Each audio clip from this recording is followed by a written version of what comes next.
where they walk to the disappearing path, through the low-slung dunes and sea scrub to the spot where they recline fully dressed, three-piece suits and boots for the men, Sunday hats and heirloom watches, the women in wool skirts and jackets, the crisp linen of their shirts unopened, squat-heeled shoes where you can see the nails bolted into the soles,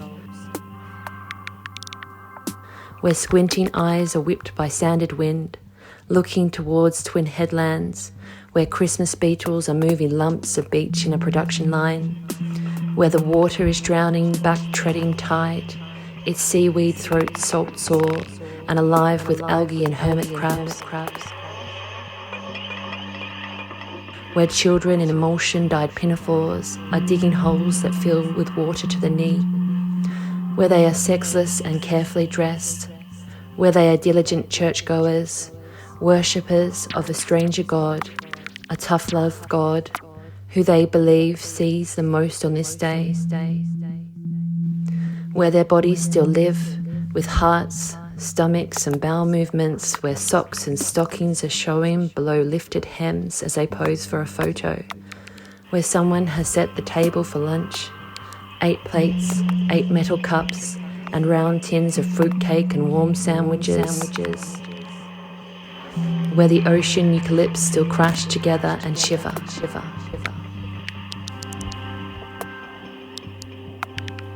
Blood pudding, camping trip.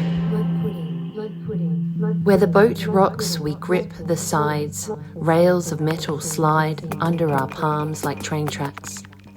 I nurse handfuls of lake water, submerged skin like drowning paper, the tide nuzzling at the side of the boat. Where usually the sky could be described as open, an unending palm of cobalt blue, it bears the consistency of blood pudding. The weighty suet and grain thrown up over its ceiling, sunset burning like unpoetic pork fat under grey cloud.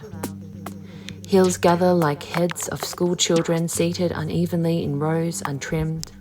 In the morning we will plot the shoreline under meaty skies, waiting for a change in weather. The soil like rusk, many times tread, cooked raw by sun, a cold moon lingering. From the sea of the backyard you emerge and look as though you're in need of watering. We are beneath the sky, a Filipino swatch blue, a light paste of trout-shaped clouds. The air is dry and the bush figs are dropping. In a different version of this afternoon, I'd pick you up as though you were the child and ask, what are gardens to old men?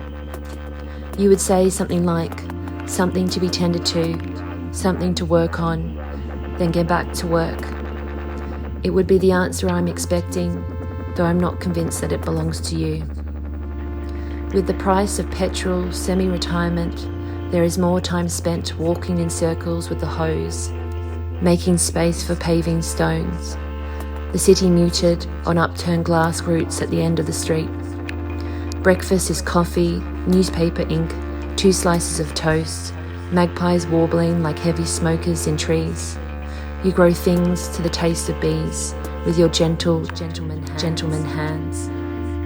What a proud man to have seen him off to work in the morning, igniting the sensor lights in the driveway at the end of the day. A few games of online solitaire played before bed, unwinding in the already unwinded night. There you go again, chasing the birds of the new grass seed. Your new ways of working, hands waving, madcap under the jacarandas.